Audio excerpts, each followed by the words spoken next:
Halo semuanya, selamat datang kembali di channel YouTube Cuan Terus. Ketemu lagi dengan saya Andrianto. Di video kali ini kita pengen bahas nih guys, price action Bitcoin berdasarkan technical analysis serta mungkin data-data on-chain ya yang bisa kita dapatkan di CryptoQuant.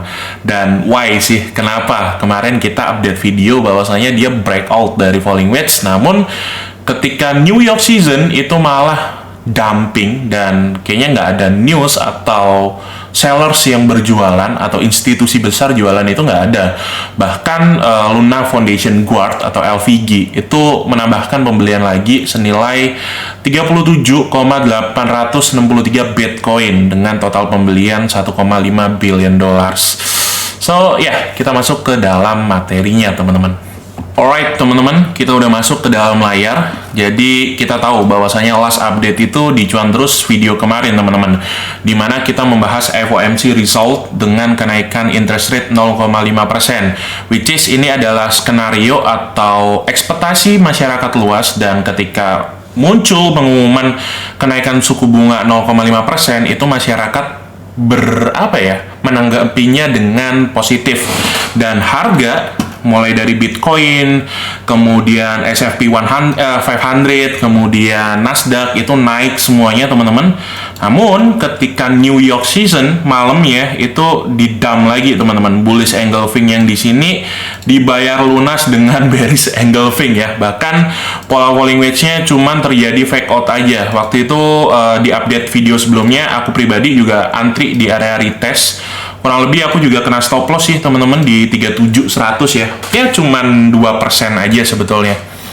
Nah, di video kali ini kita pengen update nih, kira-kira apa sih yang menjadi penyebabnya ya? Karena gue cek dari segi news sebetulnya nggak ada yang terlalu signifikan juga. Ada rumors bahwasanya Rusia atau Putin itu memberikan deklarasi Perang Dunia Ketiga pada 9 Mei. Cuman itu kan udah beberapa hari sebelumnya, ya kan? Bahkan waktu itu malamnya itu Luna Foundation Guard atau LVG itu menambahkan pembelian kembali terhadap Bitcoin senilai 37,863 dengan total pembelian 1,5 billion dolar di OTC Swap dengan berpartnership dengan Genesis dan 3AC ya. Jadi infonya ada di sini, dan ini menjadikan Luna Foundation Guard menjadi top 10 holders teman-teman. So, coba kita mulai dengan data on-chain terlebih dahulu ya teman-teman. Jadi kalau kita ngelihat di sini exchange reverse dia mengalami kenaikan teman-teman. Kemudian kalau dalam exchange net flow, jadi inflow dikurangi outflow, ternyata emang 2 hari kemarin itu mengalami inflow yang cukup signifikan. Kurang lebih ada berapa nih? 6.234 dan tanggal 5-nya itu ada 5.200 sekian yang masuk ke dalam exchange. Sehingga mungkin aja yang memasukkan Bitcoin ke dalam exchange itu membuat dumping market. Cuman kalau dilihat dari institusi ya, itu tidak mengalami tidak melakukan penjualan teman-teman. Bahkan teman-teman tahu sendiri Luna Foundation tengah malam nih jam setengah 11 malam ya, itu melakukan pembelian lagi 37.863 Bitcoin. Kemudian MicroStrategy kalau kita lihat juga di dalam top 10 holdersnya, MicroStrategy ini yang nomor 3 nih, dia juga belum melakukan penjualan juga. Pergerakannya cenderung stagnan ya. Nih, malah dia akuisisi terus-menerus teman-teman, nambah terus-menerus. Ini ada pengurangan itu tanggal 30 bulan April ya. Sedangkan Luna terus menambah ya. Kemudian kalau kita cek dari miners position index, sebetulnya kalau miners nggak begitu agresif untuk melakukan penjualan teman-teman. Di sini masih oke aja sih sebetulnya. Jadi kira-kira siapa yang menjual ya? Nih, masih nggak begitu signifikan lah. So, sebetulnya kalau dari data on-chain cenderung netral ya, nggak ada selling pressure atau bearish movement yang terlalu signifikan ya. Ada sih tadi yang net flow-nya, dia melakukan inflow terhadap market atau masuk ke exchange, kemungkinan besar ya dijual. Cuman yang perlu jadi titik khawatir teman-teman sekarang bahwasanya data NFT itu udah keluar ya. Datanya aktualnya ada di 428.000, berarti ini jauh lebih tinggi daripada forecast-nya. Artinya ini adalah good sign buat USDT atau USD itu menguat teman-teman. Jadi pairs yang berkaitan dengan USD ya mungkin bakal mengalami pelemahan. Jadi kita bakalan mengulas ya kira-kira price action dalam technical analysis bagaimana teman-teman. So kita bahas dengan technical analysis teman-teman. Sebetulnya kalau saya ngelihat sekarang movementnya itu lanjutan update dari video kita yang lama, yaitu Bitcoin update Winter is Coming. Aku melihat historicalnya sekarang itu hampir perfect terjadi teman-teman. Ini update yang video sebelumnya, kita bisa cek sendiri ya. Bahwasanya movement di sini kita berekspektasi akan adanya selling pressure atas bearish flag di sini. Nah, bearish flag finally di sini udah di break teman-teman, di break bahkan sempat retest. Yang kemarin ternyata nge-retest dari base retestan dari bearish flag-nya ya. Nah, kalau kita ngelihat dari pola chart ini, sebetulnya next support kita di minor supportnya itu kurang lebih ada di level 31.000 sampai 29.324. Cuman kita pengen breakdown terlebih dahulu, kira-kira movement apa sih yang bisa kita manfaatkan teman-teman. So, aku melihat teman-teman bahwasanya di sini ada pola yang namanya bearish flag, dia udah break ya. Kemungkinan besar ini udah nggak bisa kita kejar sebetulnya. Why? Karena dia udah sempat retest, kemudian dia continuation. Bahkan kalau kita cek di 4 hour-nya, kalau kemarin kita berekspektasi ini falling wedge, aku kan ada bilang bahwasanya ketika kita memasuki trend bullish, itu haram hukumnya untuk kita membuat lower low. Jadi bagaimana market bisa maintain itu higher low terus menerus dan membuat higher high.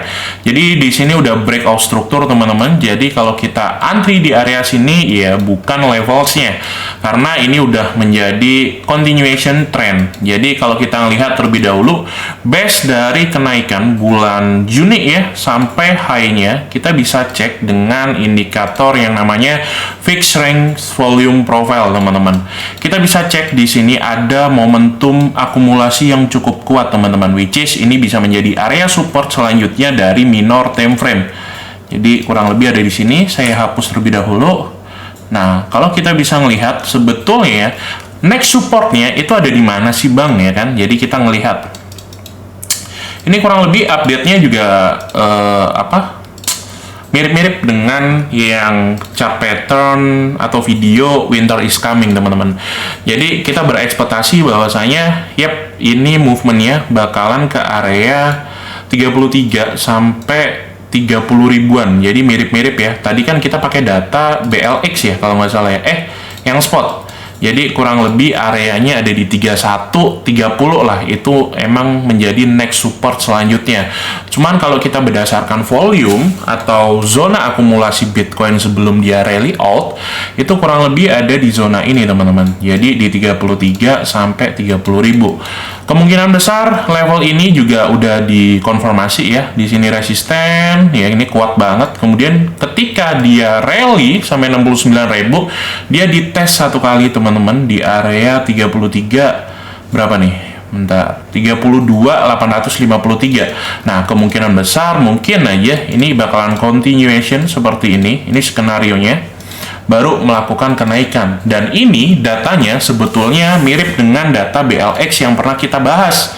Nah, ini skenario-nya masih sama teman-teman. Kita expect bahwasanya emang break, cuman ini break retest betul dia turun. Wah, ternyata hampir betul banget ya. Turun retest di level 32 ribuan, kemudian bikin inverted head and shoulders baru naik. Jadi kalau kita ngelihat mungkin pergerakannya sama teman-teman. Di sini dia bakalan turun terlebih dahulu, ya kan? Inverted head and shoulders, kemudian naik. Nah, di mana base area untuk kita buy teman-teman? Jadi kita bisa cek di sini. Pilihan pertama kita adalah melakukan DCA ketika dia jatuh di sini. Itu kalau teman-teman emang ingin melakukan DCA.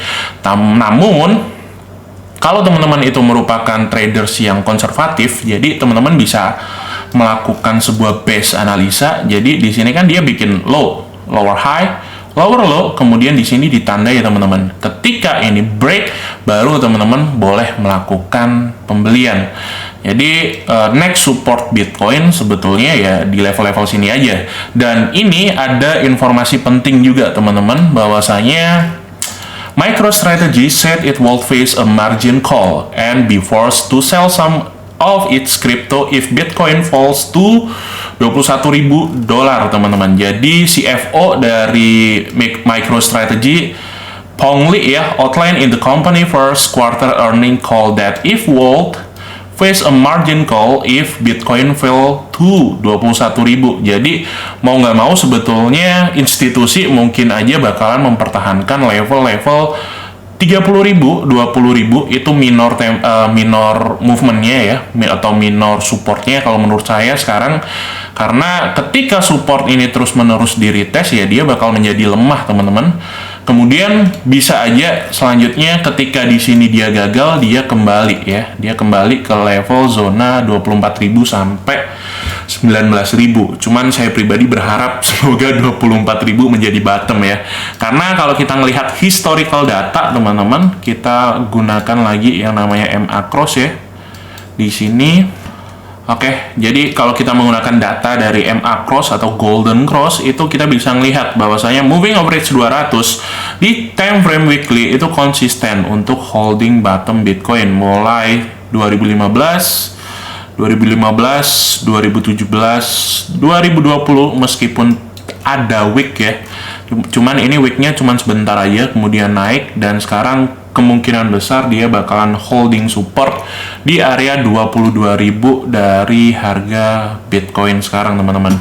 Jadi ekspektasi kita mungkin ya di bulan-bulan Oktober itu bakal menjadi bottoming dari Bitcoin. Semoga aja ya. Jadi mungkin ini aja update dari saya teman-teman. Kita bisa simpulkan bahwasanya ya Bitcoin ini masih bearish teman-teman di daily time frame, selling pressure-nya masih kuat, dan next support kita itu di level-level 32.000 sampai 29.500 itu minor supportnya, dan mungkin ketika di sana tidak hold ya kita harus siap kejatuhan Bitcoin mungkin di zona 24, 22 atau worst case-nya itu di 19.000. Kalau sampai 19.000 udah nggak hold ya well kita nggak tahu lagi, karena kalau berdasarkan zona akumulasi 2020 ya dari 3.000 sampai high-nya itu di 69.000, akumulasi besarnya itu di zona 10.600-an teman-teman, itu berdasarkan volume ya. Semoga aja level ini masih hold dan kita cuma retest dari ATH 2017, dan siap-siap teman-teman road to golden town ya. Jadi jangan nafsu untuk entry market karena kita nggak tahu besok bakal kayak gimana. Oke, thank you semuanya. Kalau suka di like, di komen. Mungkin teman-teman mau bertukar pendapat ya. Dan ya, salam cuan.